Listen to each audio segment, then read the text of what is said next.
Bismillahirrahmanirrahim. Assalamualaikum warahmatullahi wabarakatuh. Selamat siang pemirsa Liberty. Siang hari ini Liberty berada di dalam Kapugeran. Dalam Kapugeran ini milik dari Kanjeng Gusti Pangeran Haryo Puger, salah satu putra dalem Sinuwun Pakubono ke-12 Keraton Kasunanan Surakarta Diningrat. Kali ini Liberty akan diskusi santai-santai saja. Ya, santai weh. Bukan milik saya tapi saya diberi oleh BB12 untuk Gusti. merawat itu. Kemarin Gusti sempat janji nanti setelah 40 hari wafatnya Sinuwun Pakubono ke-13 Ya. nanti tak kasih kabar. Lah itu kabarnya apa itu Gusti? Gini, jadi saya kenapa menunggu 40 hari ini masalah ya toto kromo lah gitu. Toto kromo karena adatnya itu sebelum 40 hari itu ya jangan menaiki gamelan atau kita bersuara-suara yang nggak bagus. Nanti kalau kita ngomong nanti pas omongannya nggak pas kan nggak enak. Karena harus ada penghormatan pada beliaunya. Makanya saya menunggu 40 hari. Biarpun ini udah agak telat karena saya kesibukannya macam-macam gitu. Jadi ini begini. Jadi setelah 40 hari beritanya kan sangat ramai ya untuk masalah pencalonan pengganti BB13. Jadi sebetulnya saya kemarin di Sasono Ndrowina itu saya harap ada semacam dialog dengan keluarga atau dinasti. Tapi ternyata kan gagal ketika justru munculnya Mangkubumi atau yang disebut dengan OPI itu dimunculkan sebagai pesaing dari Purboyo. Sebetulnya kalau kemarin itu terjadi dialog, maka Purboyo kan bisa kita kasih tahu dan dua-duanya kita panggil secara adat, ya, bisa kita beritahu bagaimana permasalahannya ini. Karena permasalahan yang muncul di media, di medsos dan segalanya udah sangat gencar dan ini perlu diklarifikasi oleh pihak kerajaan. Namun suara-suara itu sudah 2-3 tahun yang lalu muncul masalah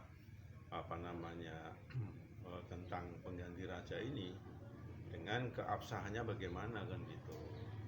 Maka ini saya mencoba kemarin memberi arahan sedikit tentang hukum yang dipakai oleh kerajaan, yaitu 3 hukum yang sekarang kita pakai, itu hukum adat, hukum agama, dan hukum positif.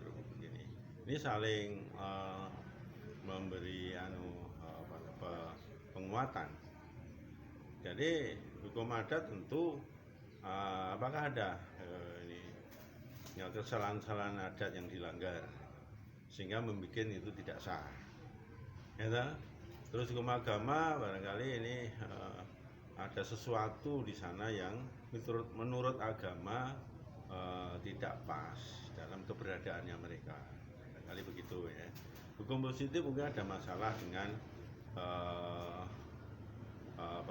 positif ya, dengan kasus-kasus republik barangkali ya. Ini mungkin bisa menjadi acuan untuk mengapa menjadi sah atau tidak, gitulah. Cuman itu aja sebenarnya yang saya sampaikan. Dan nanti baru kita petani hukum adat mana yang dilanggar, hukum agama mana yang tidak dilakukan, hukum positif mana yang mengenai dia ini kan gitu. Ini perlu kita ulas di situ sehingga semua jadi jelas. Ini kan abu-abu. Dibilang salah, dibilang tidak benar, dibilang nggak pas, tetapi nggak ada yang mengklarifikasi. Gitu ya. Kemarin ada salah satu orang mengatakan bahwa ya ini harus perlu diurutkan. Urut jadi begini, raja itu kalau punya banyak istri, salah satu menjadi permaisuri, maka ini kita lihat bagaimana keberadaan putra-putrinya. ada kalau pengganti putranya. Jadi ada falsafah di kerajaan itu mengatakan bahwa ratu iku ora anak ora bojo, mekateno mijakaken setunggal kangge gantos. Lah carane mijake siji itu kan ada aturannya. Satu, muncul dari permaisuri, kalau punya permaisuri laki-laki tertua kan itu. Mungkin permaisuri punya laki-laki dua barangkali kan itu. Nah, terus kalau nggak ada, ya dari putra ibu lainnya dari Garuk Ampel ya, yang sebapak kan itu, yang tua laki-laki, yang dari mana ibu pun, dari ibu nomor 7, nomor 3, nomor berapa, pokoknya anak yang lahir tertua di saat itu laki-laki. Nah, tapi kalau udah ada anak permaisuri di sini gagal. Biarpun ini lahir lebih dulu yang dari Ampel, ini permaisuri baru diangkat dan lahir laki-laki. Nah, ini yang sini nah, gagal. Contohnya ada masa BB 11 ya, kalau salah itu. Jadi BB 11 itu sebelum Jumeneng kan punya putra laki-laki. Itu itu setelah diangkat dikasih nama Hangabeyi ya, yang sekarang ada di selatan, Ngabeyan Selatan dulu. Nah, itu. Nah, tiba-tiba BB 11 mempunyai permaisuri mengeluarkan Pangeran Purboyo Guritno itu. Nah, Gusti Guritno itu Pangeran Purboyo, sehingga Hangabeyi gugur karena ada putra permaisuri. Itu. Nah, BB 12 juga gitu. BB 12 tidak punya permaisuri katalah, tapi punya anak tua namanya Gusti Kartono atau Hangabeyi. Itu dinaikkan menjadi raja. Pak Gubernur 13. 13 itu. Nah, sekarang 13 itu apa namanya? Istrinya kan banyak. Sudah ada yang dicerai, ada yang baru dinaikkan, dan ada yang juga dijadikan permaisuri. Lah, disinilah kendalanya adalah bahwa semua kerabat kerajaan udah tahu sebetulnya. Karena permaisuri itu harus betul-betul gadis. Nah, ini ada berita bahwa diangkatnya itu sudah tidak gadis. Itu ceritanya begitu. Tidak gadis berarti janda tinggi. Enggak, anak jandanya nggak ngerti saya. Enggak ada berita itu. Tapi apa namanya, setelah hamil katanya. Karena kelahirannya dengan jidahnya itu diperkirakan gitu, sehingga ada sesuatu yang tidak pas di sana, sehingga ini juga bisa menggugurkan gitu. Nah, terus yang satunya yang dibilang Mangkubumi jadi Hangabeyi itu, satu istrinya udah diceraikan. Lagi-lagi pengangkatan Mangkubumi ke Hangabeyi ini bukan Sinuwun. Kalau mengganti lama harus Sinuwun. Nah, ini juga menjadi cacat. Nah, ketika menjadi cacat, maka ini bisa menggugurkan untuk naik ke sana. Nah, makanya saya katakan hukum adat, agama, dan positif. Nah, kalau adatnya udah dilanggar, tentu ini menggugurkan apa namanya, kesananya untuk menjadi raja. Apalagi kalau dihukum positif, dulu sudah mencuat ya, bahwa B13 tersandung hukum positif. Kimcil itu deh. Ya dinyatakan sudah cacat permanen ya katanya. Itu orang kan mengatakan semua itu. Yang asusila itu dia. Ya, kasus itulah, maka dia tidak bisa ditarik ke ranah hukum karena dianggap tidak bisa berhukum. Cacat permanen. Ya, tidak bisa berhukum. Nah, kalau ini sudah bisa berhukum, dia nurunkan anaknya juga nggak bisa. Karena Pak Raja ini produk hukum. Raja calonnya itu produk hukum. Itu loh, maka dalam konteks ini sebetulnya kita harus tahu bahwa ini produk hukumnya sudah cacat, sehingga bagaimanapun ini perlu disadari sebagai siapapun. Kalau kita berbuat itu risikonya, kalau kita itu sendiri nggak apa-apa, tapi kalau ke efek turunannya ini kan nggak enak. Jadi nggak ngerti apa-apa tapi kena efek. Tetapi Allah itu lemah adil. Jadi harus diterima apa adanya.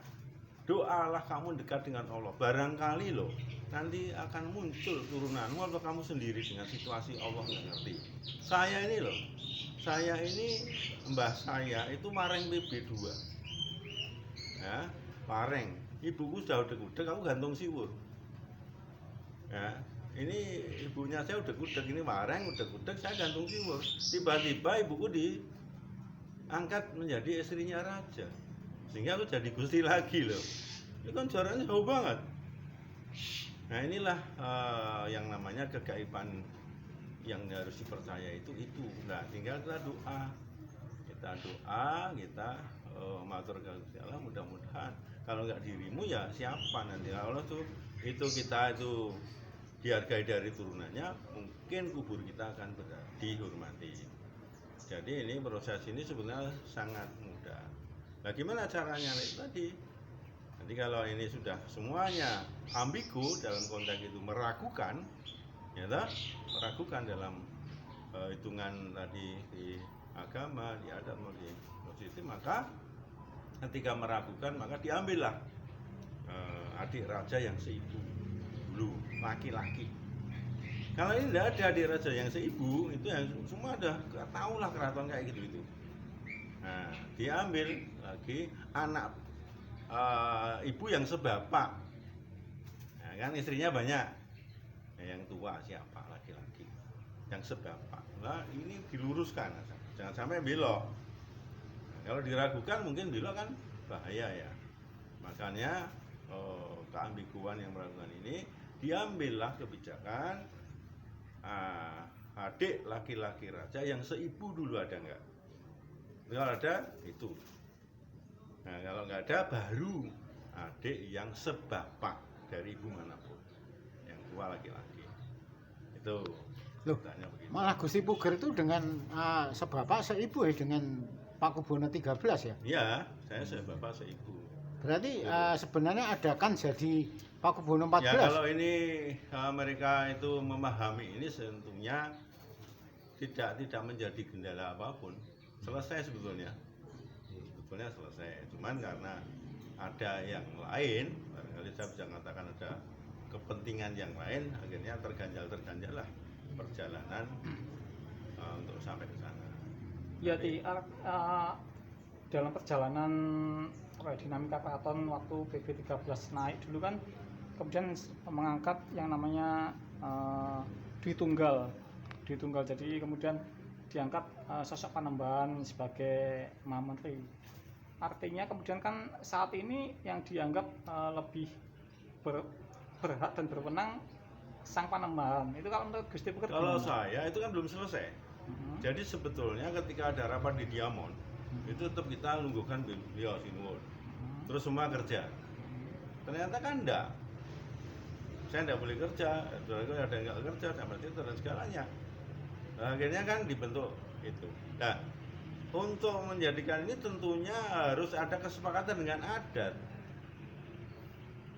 Itu kan ada penunjukan yang sepihak, jangan. Jadi pemerintah itu harus melihat undang-undang dasar kita yang melindungi budaya itu harus dilindungi supaya tidak jadi rancu.